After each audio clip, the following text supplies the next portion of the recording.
Hey, this is Elliot Einhorn. Welcome to the Talkhouse Podcast. Today we have a very special edition shot live at the Sonos store, 101 Green Street in semi-sunny Soho, downtown NYC.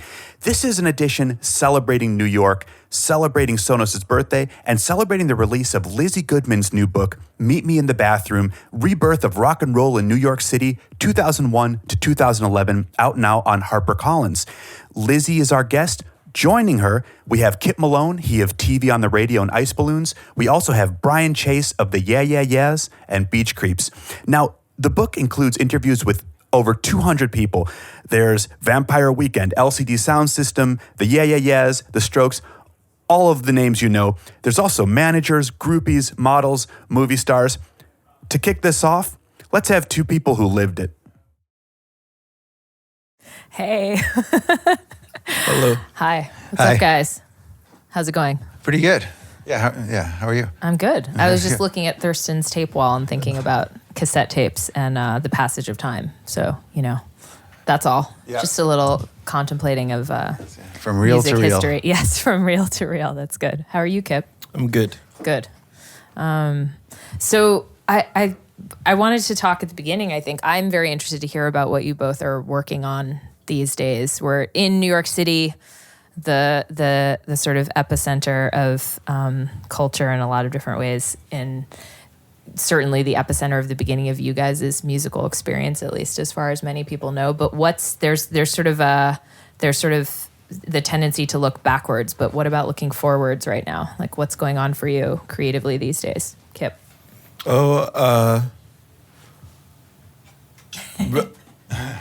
I've been playing with my friends in a band called Ice Balloons for the past few years, and someone's putting out an LP for us in August, and that's exciting. Yeah. Who's the someone? Who's the mystery someone who's putting it? You're not going to tell us? It's a secret. It's a secret. No, Okay. It's a label called Volar. Okay. It just, the way you said it made it sound like really, secret in a way that it made me want to know immediately who you were talking about. Oh. That's a good tactic to try to practice, but I'm just slow. Yeah, it was accidental. Yeah. It was accidental. Okay. Cool. How long have you guys been, it's been a few years, but what was the inception of this creative project, and what makes it, like, how do you know you have a thing that is now a new band or a new musical entity? Oh, it's funny. It doesn't feel new to me at all, but it's still super fun. My friend Sean Kennerly started it. He's had a ton of bands and plays in a bunch of bands, and he wanted a performance-oriented band with no guitars. And so he invited a bunch of friends, and it's been kind of modular, and that there's been a bunch of different people associated with it. And especially on the side of whether it's like the performance, like dance side, or the electronic noise side, you can switch people in and out. Cool. Kind of Modular. Yeah. Yeah. So it also just stays new that way, but also because it seems new compared to a relationship that's been like 14 years with TV on the radio. Yeah. Right. Yeah. It's relative. It's all relative. Yeah. No, I didn't mean exactly that it's new to you, but that, like, how do you know? I'm always interested in, like, we're sitting here having a conversation about a project that you're doing, but I'm always interested in the moment where you realize you're doing something new, whenever that was. You know what I mean? Like, because I think it gets, by the time you're telling somebody else about it, it's already formed in your mind to a certain, I'm working with my friends on this thing, or this is something we've done, but there's sort of a backing into the existence of a new band in the first place. I remember when we were talking for the book about the Yeah Yeah Yeahs, about how it was sort of like they were doing a show and Karen called you at your mom's house to be like, hey, we need a drummer. And it's like, so I guess that's the moment when you join the band, but like you don't know it at the time. It's only later that you're sort of like, I guess I'm in a band now or something. This sort of, I'm interested in that. Like if you're an actual musician, which I am not, how you know when you've sort of hit on something that's going to belong to you in a certain way, if that makes sense for anyone. When does something you're working on become like how do you know when you've sort of struck on something that you want to keep going with, as opposed to just like one night at someone's house where you picked up a guitar with them for a second? I think that there's like a corollary to the feeling of like dating, whereas like Please tell me more. no, I mean Like chemistry. like sometimes you might hang out with someone and know that like you don't want to, or that like that there's just no realistic future Yes. between you. Yes. And then other times you hang out with someone and you're like, I want this really. It's a relationship. It's like, you know. So is like chemistry, second yeah. band practice like second date? Like what are the sort of rules of what are is it possible to map that out? Well, what Like- came to mind was, I agree with that in a lot of ways. Yeah, That's yeah, hysterical. definitely as in regards to chemistry, but also in terms of work, because it's Yeah. like there's like a lot of great ideas, and there's a lot of chemistry out there, but also to develop the ideas and to develop the chemistry, that takes like a lot of work and patience. To see it through the different stages, and then like as it grows, it's really exciting, and you kind of get to new levels, and then you kind of feel where it's at, and like where's it going to go, and how do we nurture it, and all that, and like so it does feel like a relationship. So it's chemistry, and then it's what you do with that chemistry. And And also what happens live. Uh-huh. Like that's a Yeah, good test. totally, yeah. And how you feel about it, even if it's terrible. Yeah. why is Yeah, yes? Yeah. Explain. I don't know. Do you feel that way ever in regards? Yeah. I mean, because that's like the moment like that like holds it accountable, for like whatever it is, So, and then it can go like any number of ways. Like sometimes it's going to be great, and sometimes like it's going to be tough, and then even when it's tough, that doesn't mean it's not good. It's just like Explain that. So like if you have a bad live experience, but how can that like talk me through how that could be a good sign, or like a sign that it's not time to break up, Like why is that not bad inherently? I mean, it's inherently bad. It's public humiliation is inherently bad. But if everyone still feels like doing it more after that, that's a good sign. Veering quickly, is this an S&M relationship that we're describing, this band thing? There's a bunch of different dynamics. There's a bunch of Apparently. different dynamics. Yeah. No, I mean, I'm thinking of the idea that like, that bad press is the same as good press, to sort that logic of like if something is a car crash on stage, or I mean, I'm not a musician, I don't perform live, so I don't know this, but like I just interviewed Trent Reznor, right, and he was saying that all he really cares about on stage is that people don't leave feeling neutral about it, and on some level I think that he doesn't leave feeling neutral about it. So if it's a total shit show or it's amazing, that there's still a kind of reaction happening that is potentially valuable, even if it's terrible. So that's what I thought you meant. But maybe you're just talking about a kind of humiliation that is, worth returning to if everyone agrees. Yeah. Yeah. I think that's interesting to hear the feelings of Trent Reznor. I think that band's really great live. Yeah. I think that your band is really great live. Some of the best shows I've ever seen in my life were your shows. Oh wow, thank you. I think your band is great live. What about my band, you guys? Yeah. The band that I'm not in, but will form one day. No.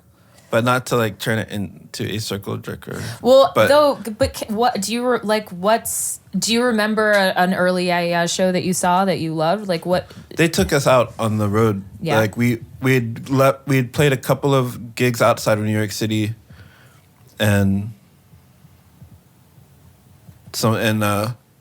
one of those was a terrible show in Chicago opening for the Fall. Okay. Just terrible. Oh no. Tell us more. Just please, terrible about- to the point that like some stranger like saw me like having a nervous breakdown in the corner in the empty bottle, and she, to comfort me, she was like, "It wasn't that bad," which is Wow. that That's means- all she could muster. that means Okay. I had a very clear picture of what had happened, but And you guys still persisted, and we still persisted, and you guys took us out. I remember that. I have a poster from us at Beachland Ballroom I think. That was a super fun. That was a wild night. But just seeing them command rooms that seemed huge to me at the time, like I don't know. Is that how it felt to you? It felt super fresh and alive, and like regardless of like want to say with modesty that like none of us were reinventing the wheel. Like it was rock and roll. It's rock and roll, you know. Yeah. But you guys had a very unique dynamism, and it was incredible to watch. It was super inspiring. I was like, oh, I don't want to just play to the noise crowd. I want to see what else can happen. Yeah. Cool. Yeah, those are exciting times. I think new for all of us. Just like playing these like bigger stages and like different crowds, and everything. Yeah.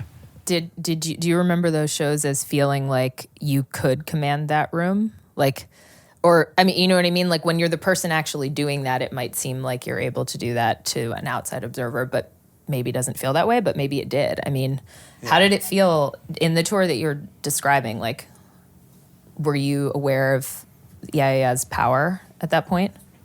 Well, we were learning, kind of, yeah. On the job. Learning on the job. Yeah, definitely. Yes. Yeah. Rock and roll. So, and that's what tour is for. It's on the job experiential learning. Yeah. So, yeah. It's an internship. It's a rock internship. Your first tour, yeah. Yeah. Yeah, definitely. Yeah. Yeah. So, definitely. Yeah, going through it, for the first time and feeling it out and amazing to do it, with close friends, I feel like you guys were really good. I'm scared. I want to talk to this woman who had to comfort you and find out really how. I've never seen TV on the radio perform poorly. I'm proud of the work that TV on the radio has done together. I feel like we need a couch of some like I'm kind. proud of it. I'm proud of it, and I think that our filter is different from other filters, for what rock and roll is. Yes. But I feel like when we're killing it, like it feels great, but we definitely don't always and haven't always, like we have a pretty good track record, but like the bad ones really stand out. Okay. That's just. What do you think your average is? Like if, what's your average? I can't do that because I don't have a math or sports brain at all. Yeah. Say that you've played in total 10 shows as TV on the radio. How many? Thank you for breaking it down to a. It's really sad if I have to do. I'm a person who leaves just, whatever number comes to my head on every check. I can't do that. I would say 7 out of 10. 7 out of 10. That's a very low C, high D. I don't think we need to apply it to that kind of standard. I'm just, the 10 is a loose metric that has nothing to do with school or grades. Okay. Let's not even go there. 7 out of 10 is good. In baseball, that would be very good. But then, I don't know if you've had this experience, but and I don't know, we need to stay in this topic of conversation for the entire time we're talking, but where you maybe are on like a very long tour, and at a certain point you're kind of over it, and you're like maybe feeling guilty about phoning it in, and then someone comes and tells you that it was like a religious experience for them, and like you have to trust people aren't chasing me down as a stranger to tell me a lie. So I have to trust that that's their experience, and at a certain point, so like what? Yeah, that's amazing how that works. Sometimes you just never know. You're like, wow, that was great, that was amazing, and then you listen back and you're like, well, I don't know. But then you're like, wow, that was the worst show, and then so people are like, whoa, that was like the best show. Yeah. It's like, I don't know what's going on. Their religious experience is your like, when can I get off this stage and go home moment. I guess I don't know what that means about the universe, but that's why you do it, I suppose. That could happen. Your shittiest show could be someone's religious experience. You have to stay open to that. Well, that goes back to Trent's thing. Oh, yeah. Trent's thing. Will forever be known as Trent's thing. Yeah. Yeah, making music is a group activity, kind of, So, so it's like, whatever like the individual contributes to the whole, it kind of gets like mixed in, with that pot with everybody, and then, so maybe everybody's like, combined energies really make it something special. So, Speaking of combined energy, tell us what you're working on these days. what I'm working on, Yeah. let's see. Yeah, there's a few things coming up for August. A thing that stands out for me is a bunch of shows happening at the Stone. And Awesome. the Stone is the club run by John Zorn, Yeah. kind of legendary composer and A saxophonist. hero of yours, if I'm not mistaken. Definitely. Yeah. Yeah. And it's pretty amazing. So I'm playing with some really special people, like some people. Tell that, us who you're playing with and how you got connected to them, and tell us about the shows. Well, I guess on Monday, which is July 31st, I'm playing a benefit for the Stone, which does feature Zorn himself, which is amazing. And then on Wednesday, I'm playing with Zena Parkins, who's a harpist, an electric harpist. Okay. Yeah. She's been like another hero of mine, like on the on the improv scene, experimental scene. She's I think started like coming out in like the 80s or so, like maybe and. She's so unbelievable, like her style and like her playing and just like command of the instrument, and her vision for it. So I feel like really honored to to be playing with her. Do you play every day? I'm involved with music like, almost every day, and and there was a time where I was practicing every day, but that's kind of like ebbed and flowed a little bit. Ebbed and flowed a little bit. Yeah.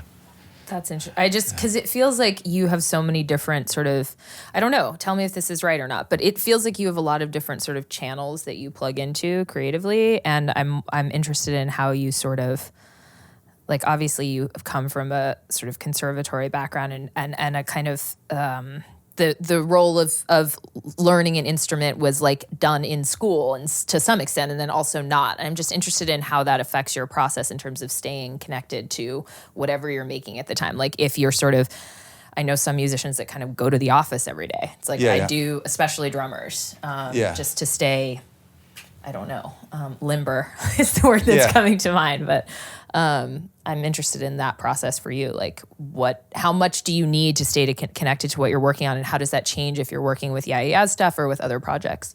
Right. Yeah, that's a good question. Yeah. Well, a lot of it depends on, what I have going, with like my schedule and different projects. Cause my schedule, my projects kind of come in waves, so there's like one thing that's a peak thing, and then like that'll subside, and then another thing will come up.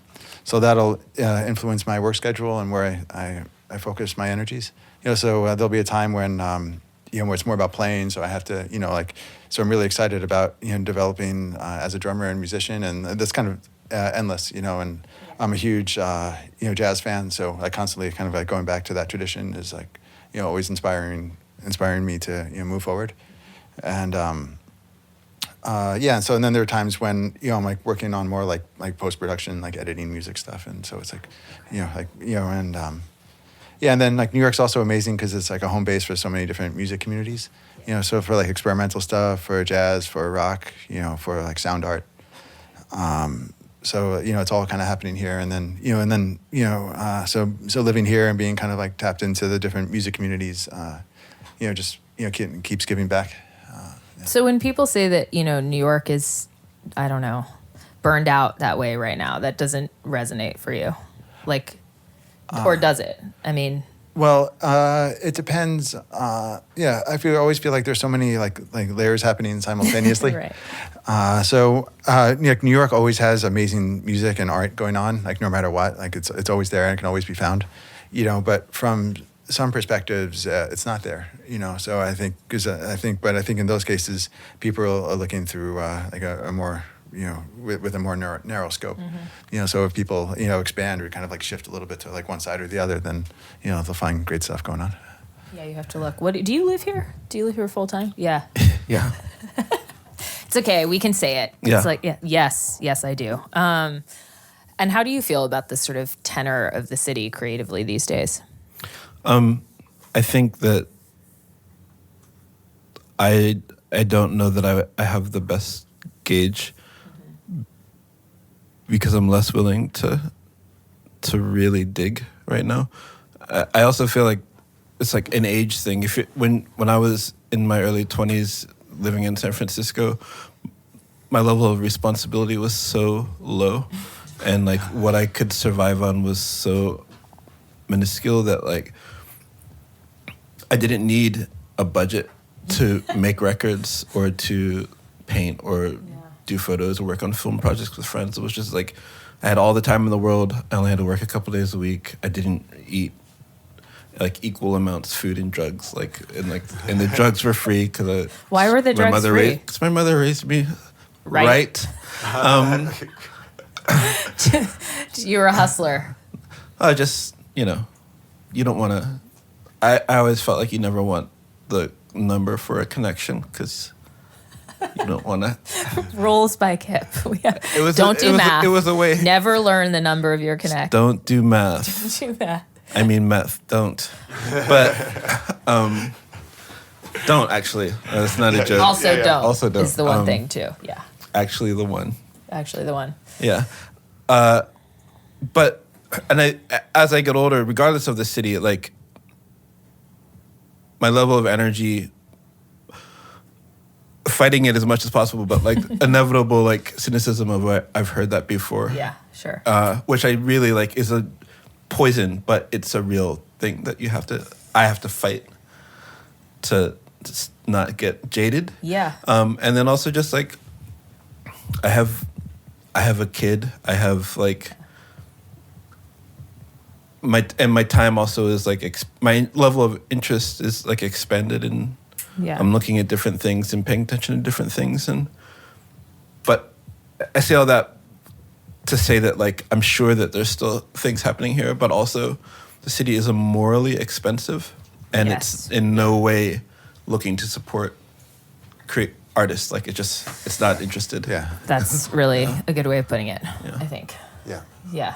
Do you think that was true in 2000? I mean, when did you move to Williamsburg? I moved to Williamsburg in 2000 from San Francisco, and I remember being like, $350 for a room? Are you crazy? Because that was so expensive? That was expensive to me in 2000, which is, I can't even. It wasn't even that long ago. It's crazy. I know. Okay, sorry. We're all going to just cry now. But I mean, the moral part of it, what you just said is really astute. And is that, I mean, because I think that's, of course, there's this narrative. It's part of social cultural theory that like, the city is a city, the theoretical city, whether you're talking about Paris, or you're talking about London, or you're talking about New York, is always going through exactly this cycle of like upswing and downswing creatively. And money is coming in and money is going out. And these things are on some level patterned, right? Like it's not supposed to sustain itself, the sort of bubbling up of an underground culture forever. It's supposed to cycle that way. But it also seems like our era has something a little bit different about it. I think, and it sounds like you were kind of saying that. I think so. I mean, I only have this life to judge. What it do we compare it to? And I'm not a historian or well read in theory in regards to that. And right. But it seems like it's accelerated and completely just like a big blind pig right now, like New York, a big blind pig. Okay, that isn't like, and yeah.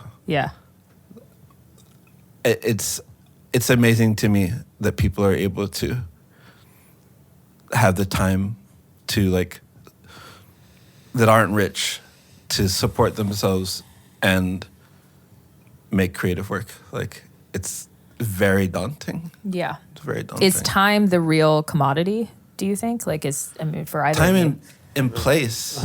Yeah, totally. Yeah. Having like an affordable workspace, for music or art now is it's hard to come by. I mean, really hard, And I think back in the day, Williamsburg was and Greenpoint, like those are like places like safe havens. It's like okay, we can, we have space to room, and room to work, but now it's like, it's hard. It's just like getting displaced and like moving further and further out, and it's all spread kind of wide. Yeah, it's And then you're like forced to make the decision if you're going to participate in the gentrification and displacement of communities. Whereas, like, I feel like there's something about Williamsburg. When I moved there, I was like, is this Wheeling, West Virginia? There was just like all this Totally. industrial space, and like, we chose to put up studios and performance spaces in like in abandoned or like recently vacated industrial spaces, and like soaked in all of the toxicity of that and everything. But like it wasn't really the same as like going to Crown Heights or Bed-Stuy. Yeah. Like it was a kind of like, and not because we were more ethical. It was just like that was. Let's be that clear. was that was what was available in that moment, and that's where things were centered. But like, space is so important. Like, just I don't think about like some of the warehouses that were going, and like I remember seeing shows at Happy Birthday Hideout when I came to New York, and the free radio on South Sixth Street, and like if you don't have places that aren't strictly about capitalism or aren't strictly about alcohol, like, which is capitalism anyway, but capitalism's favorite drug, alcohol. Yeah. Yes. It's hard for people to gather and for things to organically coalesce. Like, that's why I think a lot of people are, every time someone says it out loud, it makes it less so. But like Los Angeles becomes like there's space and for people to neutrality. And neutrality. That yeah. sense of blankness in a good way. Yeah. I think. Yeah. I mean, you and I have talked a lot about venues venues is a loose term even for what we're describing, but early Brooklyn sort of, a room with some walls around it in which important creative things were happening, and how, in particular, I know during the reporting of the book, I think I had probably my most interesting and in-depth conversations with you about those sort of special magical like pockets of space. Can you talk a little bit about what some of the places you went to and played in were, and why they were valuable in the way that Kip is describing now? Oh yeah. One of my favorite places was a building called Monster Island, which was on Metropolitan in Kent, and it's since been demolished. I can't remember when. Maybe like, I don't know. Off the top of my head, I'll say like 2010 or something, but I don't know, give or take, yeah. And then, there was 3 floors. The bottom floor was a venue that Todd P. often booked, so like bands would play there. And there was also Oneida's practice space. Their practice and recording space, and they did a lot there. And I'll take this time to give a shout out to Oneida, because this is like as far as like Brooklyn music, I think they haven't gotten as much credit as they deserve, because I think when all the the bands were coming up in 2000s, and so Oneida was doing it in the late 90s and everything, and I think they were like, for me, like they were the band that really got the Brooklyn DIY scene on its feet, with venues and bands and shows, and they also worked with this promoter team called the Twisted Ones, and the Twisted Ones were like we're like big folks putting on shows, like important shows, like in the first half of the 2000s.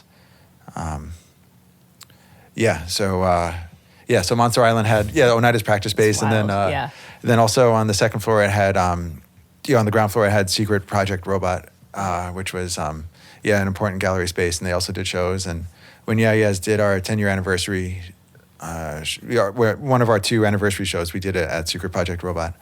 And then on the top floor was K-Rock screen printing, and then K-Rock did the printing for all, like a lot of the posters and bands, for in Brooklyn, so that was like pretty special place. Yeah. Yeah. The capitalism part. I mean, I think one of the things that strikes me when I think about that era is just how part of what you need is a physical location where nobody really cares if illegal things are going on. Like that's as basic as it kind of gets. Just in terms of what are the sort of ingredients that you need to allow for kids to have the space to misbehave. I mean, part of it's easy to say, oh, money has this sort of bleaching effect on a community, and like, yeah, okay, but what about it? And one of the things about it is regulation. Like just that I try and think about what it would be like to be in some of those just totally, I mean, there are other ones that I'm thinking of more in particular, but like shows I saw at places I couldn't even find again that are just like, and the floor is collapsing and it's sort of like, there's literally no stage and it's not really a house party because it doesn't seem like it's somebody's house, but what even was that? I mean, in the East Village even, I remember going to stuff like that. And it's sort of just, whenever I look back on that at 20, I didn't care, but now it's sort of like, why can't that happen right now? I'm sure it is happening somewhere and probably in this city too, but part of it is like someone would notice and call the government and be like,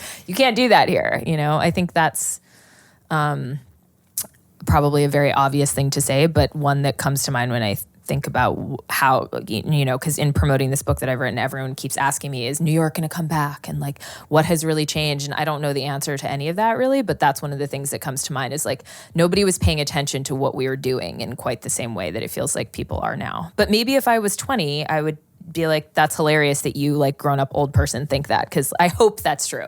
I hope someone is like watching this and thinking, wow, that girl sounds really old and out of touch right now. That would be like a huge relief to me. You know what I mean? Like, do you guys have people coming up? Like, do you have younger fans coming up to you and talking to you about when you hear from people who are fans of your work in any capacity, who are living in New York now, who are trying to be artists in one way or another, or who are artists and are looking for space? What do they say? Do they say it's going well, or do they say they're struggling, or is it mixed? I don't know from the perspective of like people that are fans of TV on the radio, but I feel like a lot of those folk became cognizant of what we were doing by way of broader, more established media channels and purveyors, and so to them, I think it's locked into some idea that's also like mixed with like America's Got Talent kind of vibe or something. I mean, it's like not. I really not want you exactly, to elaborate like, on that. Well, it's just like like some kind of like if someone comes to know you now inside of, I don't know, like there's a bunch of like, to me, seeming less organic modes of getting to be a musician, and I feel like that's a lot of people have come up with that if you didn't have access to a scene or something, like physical scene. A physical scene, yeah. And also just the nature of like where music is. I'm talking out of my ass right now just to be totally it's sure. Going but like, very well. But this I is mean, what I feel like it really seems to me like if popular music is like a producer making beats on a laptop and someone singing over it, like it just doesn't require the same. It doesn't require the same infrastructure or community, and like that, and that's. I feel like there's a lot of that, and a lot of people that I talk to say that that's their vibe, and that's their vision of that they have a marketing plan before they have like an organic relationship with another band member or something like that. Because I also like something that like from my perspective, and I know that there is definitely people with grander ambitions than mine, but like what was happening, what I saw happening was like, this is great. This is super fun, but like I didn't think that it was going to be whatever it was like, and I don't think most people that were involved in it saw that it was like going to become something that like labels and different things were going to start like farming and that we would be like dominating the festival circuit Brooklyn would be dominating the festival circuit for a stretch of as years. like an and, idea. As an idea. Brooklyn and bands. Yeah. And because we'd all come up with I was speaking for a varied group of people, but like inside of like indie scenes and punk rock scenes, and like not like it wasn't about that. So it's like it's almost like happenstance that it turned out that way. So it's hard to explain that to people that didn't have that. Yeah. I think Kip brings up a really crucial point, which I think kind of like sums up a lot. Is that like delicate line of like self-consciousness. Because like at the time the main point of all of this really is the music. And for it's for people to like have fun making music, and for people to be original and independent, and to do to do their own thing, and to do that, and it's like looking back now, there's this notion of like success, so it's like you throw that in the equation and then you're like, what? It's like, it's kind of like antithetical to creative productivity. But for me, it's like, but now we can kind of talk about it. And I think that's what's cool about your book is it really shows the link between, like all of our bands kind of doing what we want to do, making new music for the fun of it. And then kind of showing how that path led to, breaking, through to wider audiences. And it's pretty remarkable. And each band has its own story. Yeah. And it's amazing to read your book and to, and to know each band's personal histories and, yeah. Yeah, that was a cool part about reporting it, was realizing that sort of almost unbeknownst to each other, like whether it was the DFA kids or you guys or Interpol or whomever, that independently all these people that might have known each other from being in bars together, but basically were not in the same scene, so to speak, as one another, we're all independently going, it's boring here, nothing fun is going on, we need to make... There's that famous notion that begins all great art, which is like, I want to hear something that I can't find, so I'm going to have to make it myself, right? And so, I mean, what was really exciting when I was doing all these backstory interviews with all these people whose work I'd loved, but had never sort of attempted to put together that way, was like, wow, they were all saying that. Like Karen was saying that, you were saying that, you guys were saying that, and just that sense of whatever was shared. It's not the scene that arose from that, whether you agree that it's a scene or not, isn't a scene because everyone sounds alike or had a shared sort of all-owned marquee moon or whatever it is that's supposed to be the sonic reference point. It's an ideological and aesthetic unity of, this is not good enough. New York itself is an idea that we have to populate on even if it's just for like 3 friends in the case of what you usually are expecting. And I think one of the things that is different, and we aren't saying it, but it's the elephant in the room, which is like how internet culture has changed all of this. Another thing that Trent said, Trent's getting lots of shout outs today because he's brilliant and really fun to talk to, but he was talking about how when the label system, when he sort of first had the idea, like he's been involved in sort of helping Apple figure out how to launch their streaming site, and he'd always been kind of interested in that, even in the mid 2000s or whatever. It was like, people are going to be streaming music. Like, and he remembered thinking that. He was talking about how when he left the major label system or left Interscope in sort of the traditional sense relationship that he had with them, that there was something kind of weird about that. Like, it was sort of like that within the structure of the label idea, this world that we'd all come from, a kind of indie versus mainstream, a kind of like, there's the man and you're supposed to be kind of against them, and like your label is your high school principal or something. There's this sort of, the ways in which like, even the sort of countercultural identity was sort of sweet and John Hughesy that way, where it's like, your enemy is your friend because they stand for the thing you're supposed to be against. So weirdly, that tells you how to be you, if that makes sense. Like, that tells you what category you fit in. And one of the things that's interesting about what you just said is that it seems like bands, the whole expectation of success now exists for everybody. Like, there's a theoretical idea that if you're going to play guitar in your bedroom, you no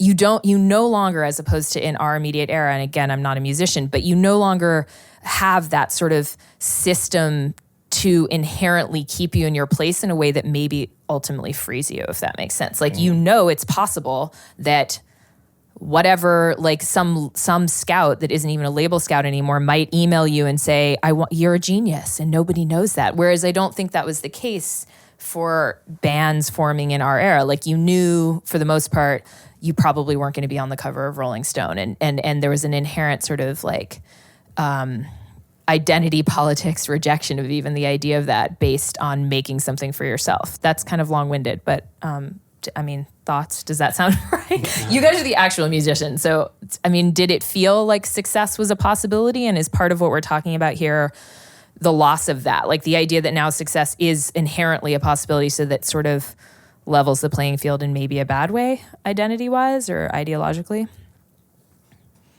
Thoughts?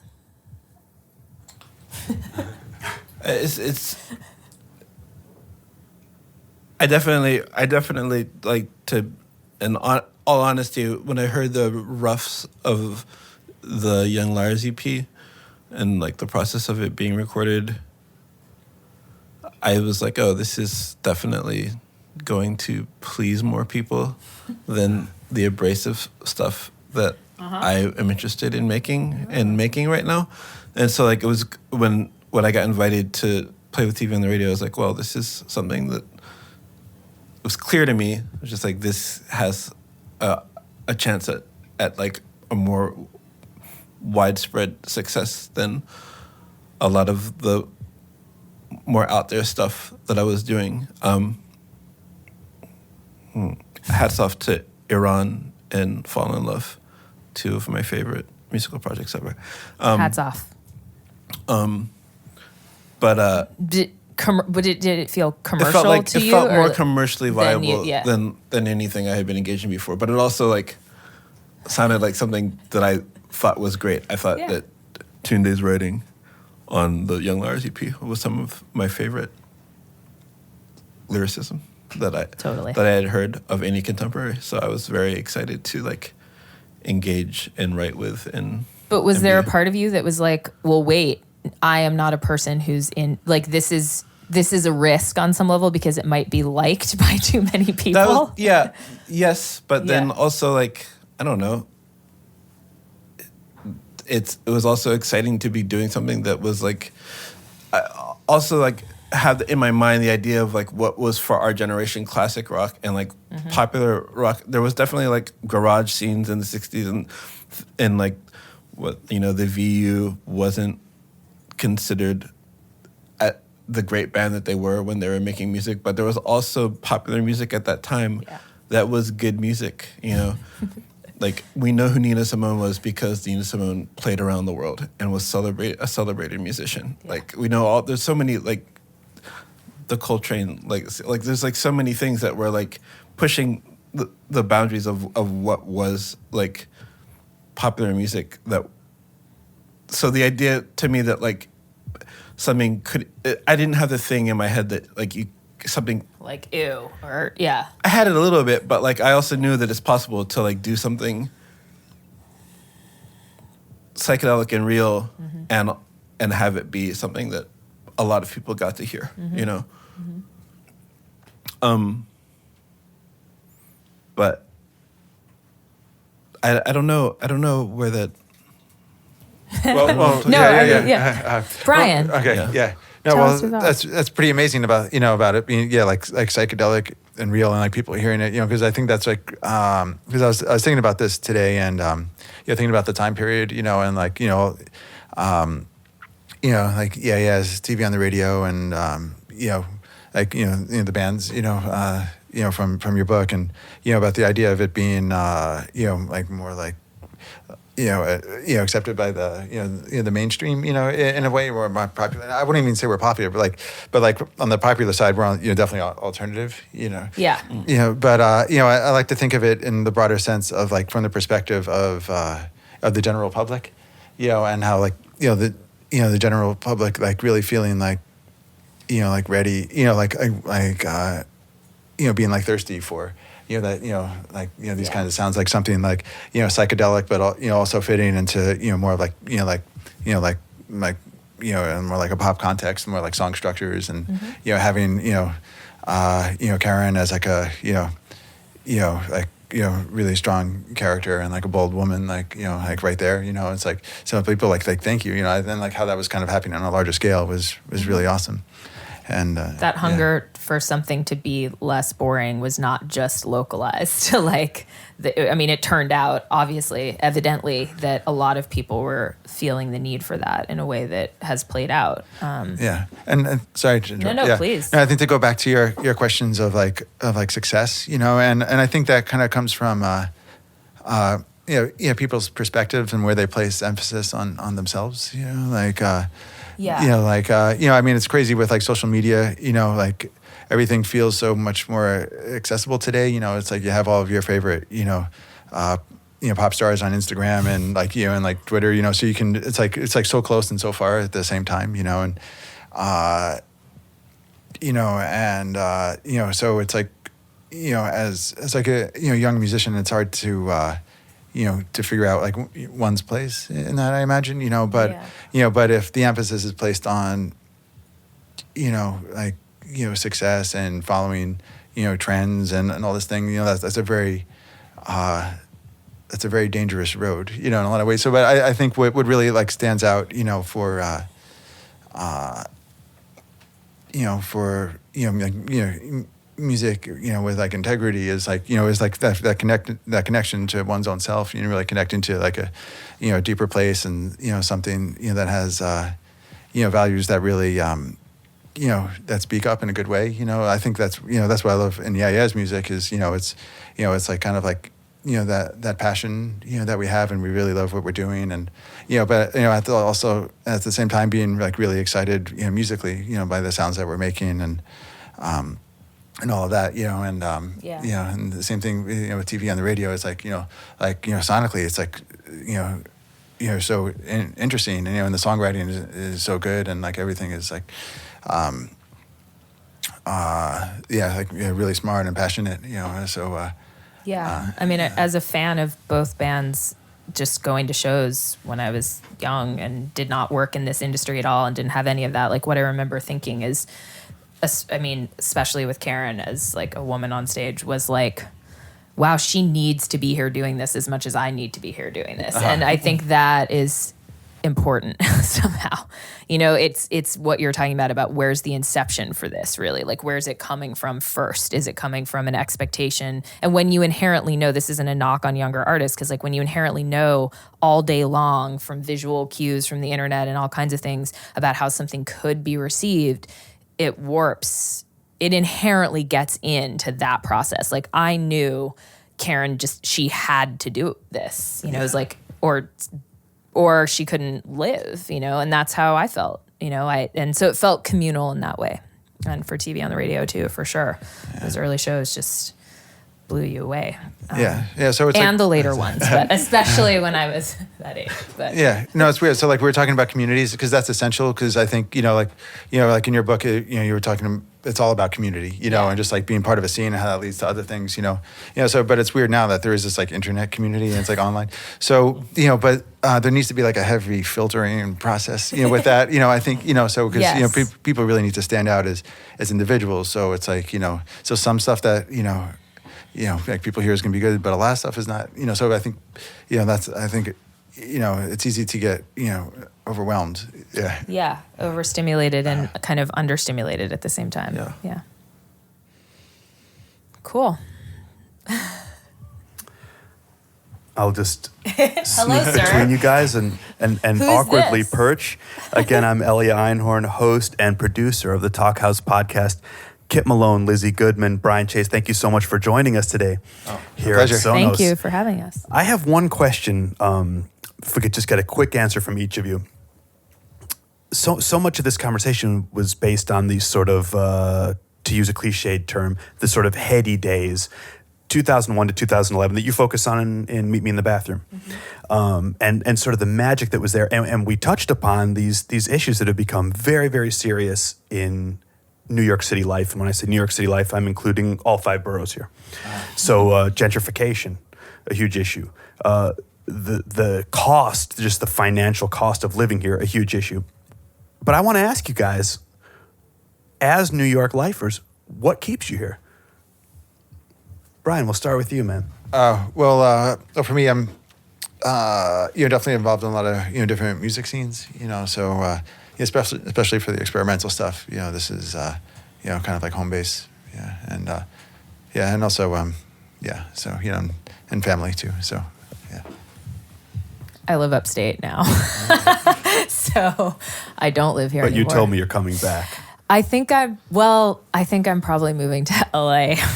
See, when you said that, I'm just like, for the reasons you said, I mean, I moved upstate because I couldn't hear myself here anymore. But I will say I don't know what I'm doing in most ways, but I will say that I think my relationship with New York has been vastly improved by taking time away from it. So like now when I come here, which I'm here all the time, I really enjoy it. And I do feel inspired by the city again in a really a genuine and sort of like easy way. So, everyone who lives in LA that I know, they all still think of themselves as New Yorkers who are sort of like temporarily living in Los Angeles for a decade, so that could be me. Stephen Merritt of the Magnetic Fields just, moved back a few years ago after 6 or 7 years out in LA and said the exact same thing.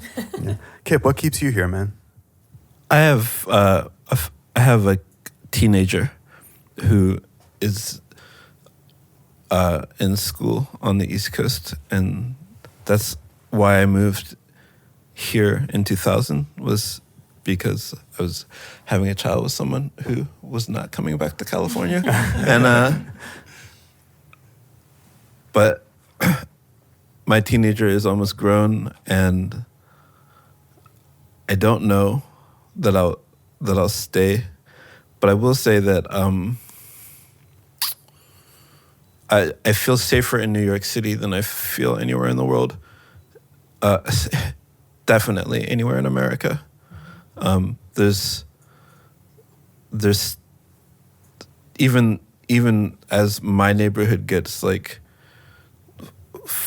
financially and racially monocropped, the rest, there's still so much of Brooklyn that is like international communities, and like I don't want to get in the mindset that there's no other place, because it's very easy as a New Yorker to think that this is the center of the universe. I know that happiness and community is available, and the potential for that is available everywhere, but especially right now with the political and cultural climate of this country, New York City. Yeah. Hey, fucking man. Listeners, watchers, make sure you check out Beach Creeps. Make sure you check out Ice Balloons, touring the States and a few European dates, I believe, coming up just next month. And make sure you read Meet Me in the Bathroom. So much of what we've been talking about is in there, and there's so much more. Happy birthday again to Sonos. Thank you so much to the flagship Sonos store for inviting us here to celebrate their 1-year anniversary. And I just want to say this. Companies like this are really keeping shit awesome here in Soho. If you want to come check out some records, come down here, 101G. This is the room where we've recorded talks with Kathleen Hanna, Meredith Graves, DJ Premier, Prince Paul, The Flaming Lips, Wayne Coyne, Todd Barry, Chris Gethert. You can check all those out on the Talkhouse's YouTube channel. You can catch us on Twitter, Instagram, Facebook. Just catch us. Thanks so much.